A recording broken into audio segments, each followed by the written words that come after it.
शांताकारं भुजगशयनं पद्मनाभं सुरेशं विश्वाधारं गगनसदृशं मेघवर्णं शुभांगं लक्ष्मीकान्तं कमलनयनं योगीभिर्ध्यानगम्यं वंदे विष्णुं भवभयहरं सर्वलौकिकनाथम। ओम नमो नारायण। आप सभी का हमारे YouTube चैनल पर हार्दिक स्वागत है। आज 26 अप्रैल मंगलवार के दिन वैशाख मास के कृष्ण पक्ष की वरुथनी एकादशी है। आइए आज सुनते हैं वरुथनी एकादशी व्रत की कथा। कथा प्रारंभ करने से पहले आप सभी से अनुरोध है, कमेंट बॉक्स में विष्णु भगवान की जय जरूर लिखिएगा। समय समय पर भगवान श्री कृष्ण धर्मराज युधिष्ठिर को साल भर में पड़ने वाली सभी एकादशी व्रतों का महात्म्य सुनाते रहते हैं। ऐसे ही एक बार धर्मराज युधिष्ठिर ने भगवान श्री कृष्ण से कहा, हे मधुसूदन, वैशाख मास के कृष्ण पक्ष की एकादशी का क्या नाम है, इसका क्या विधान है और इस व्रत को करने से किस फल की प्राप्ति होती है, ये सब कृपा करके आप मुझे बताइए। धर्मराज युधिष्ठिर का प्रश्न सुनकर भगवान श्री कृष्ण ने कहा, हे धर्मराज, वैशाख मास के कृष्ण पक्ष की एकादशी का नाम वरुथनी एकादशी है और यह सुख सौभाग्य प्रदान करने वाली है। इस दिन उपवास रखने से प्राणियों के समस्त पाप नष्ट हो जाते हैं। यदि इस उपवास को दुखी सधवा स्त्री करती है तो उसे सौभाग्य की प्राप्ति होती है। वरुथनी एकादशी के प्रभाव से ही राजा मांधाता को भी स्वर्ग की प्राप्ति हुई थी। इसी प्रकार धुंधुमार आदि भी स्वर्ग को गए थे।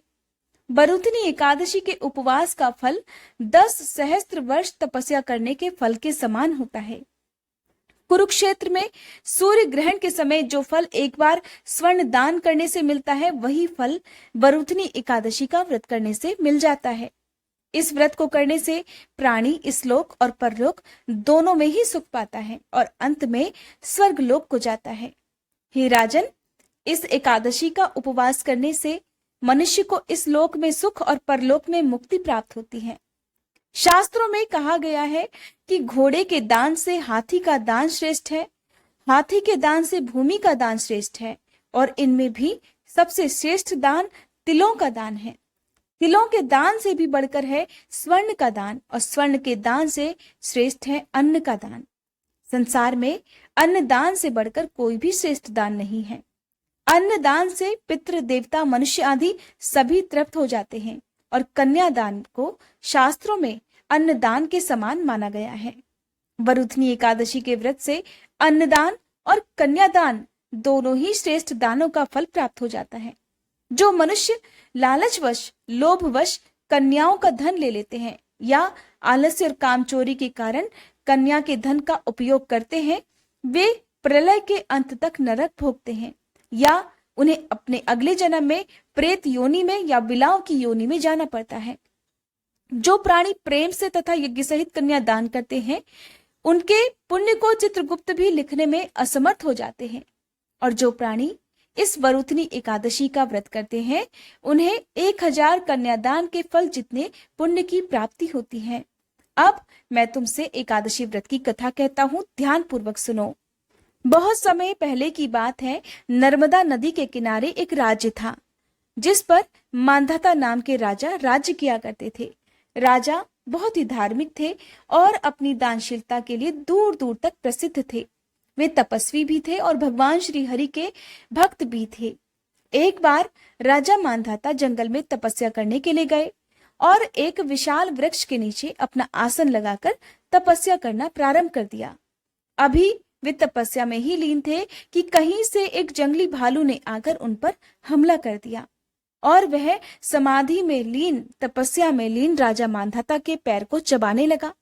लेकिन राजा मांधाता तपस्या में ही लीन रहे और भालू उनका पैर चबाता रहा। थोड़ी ही देर बाद वह भालू उनका पैर चबाकर उन्हें घसीटकर जंगल में ले जाने लगा तो राजा को ऐसे में घबराहट होने लगी। पैर चबाए जाने के कारण उन्हें अत्यंत तीव्र पीड़ा हो रही थी। तब उन्होंने तपस्वी धर्म का पालन करते हुए क्रोध नहीं किया और भगवान श्री हरि से ही इस संकट से उबारने की गुहार लगाई। अब भगवान भला अपने भक्तों को संकट में कैसे देख सकते हैं।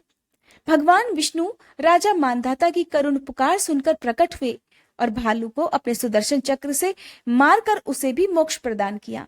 परंतु तब तक वह भालू राजा के पैर को लगभग पूरा चबा चुका था। राजा बहुत दुखी थे और दर्द में थे।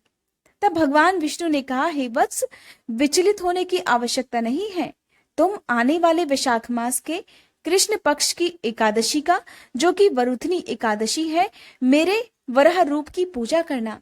व्रत के पुण्य से तुम पुनः संपूर्ण अंगों वाले हष्टपुष्ट हो जाओगे। और इस भालू ने तुम्हारे साथ जो कुछ भी किया वह तुम्हारे पूर्व जन्म के पाप का फल है।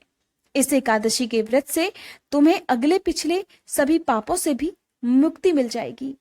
भगवान की आज्ञा मानकर राजा मांधाता ने ठीक वैसा ही किया और व्रत का पारण करते ही उसके अंग पहले की तरह ठीक हो गए, मानो उसे पुनर्जीवन मिल गया हो। वह फिर से हष्टपुष्ट हो गया। अब राजा और भी अधिक श्रद्धा भाव से भगवत भक्ति में लीन रहकर सभी एकादशी व्रत रखने लगा। इस प्रकार वरुथनी एकादशी तिथियों में सबसे श्रेष्ठ मानी जाती है। वरुथनी शब्द संस्कृत भाषा के वरुथिन से मिलकर बना है, जिसका अर्थ होता है प्रतिरक्षक, कवच या रक्षा करने वाला। और ऐसी मान्यता है कि वरुथनी एकादशी का व्रत करने से विष्णु भगवान अपने भक्तों की रक्षा करते हैं, उन्हें हर संकट से, हर दुख से बचाते हैं। इस दिन जो भी व्यक्ति ब्राह्मणों को फल और सोना या अन्न का दान करता है, उसे करोड़ों वर्षों की तपस्या करने का फल प्राप्त हो जाता है। इतना ही नहीं, इस दिन किए गए व्रत का फल कन्यादान करने जितना मिलता है। इसीलिए वरुथनी एकादशी के व्रत को संपूर्ण पापों का नाश करने वाली एकादशी माना गया है। इस एकादशी को यदि कोई महिला करती है तो उसे सौभाग्य की प्राप्ति होती है, उनके घर में धन, संतान, सुख की प्राप्ति होती है और किसी प्रकार की समस्या उनके परिवार में नहीं आती। सूर्य ग्रहण के समय किए गए दान के बराबर ही इस व्रत को करने का फल प्राप्त होता है। ये थी वरुथनी एकादशी व्रत की कथा। अगर आज की ये वीडियो आपको पसंद आई हो तो वीडियो को लाइक, शेयर, चैनल को सब्सक्राइब और बेल आइकन प्रेस करना मत भूलिएगा।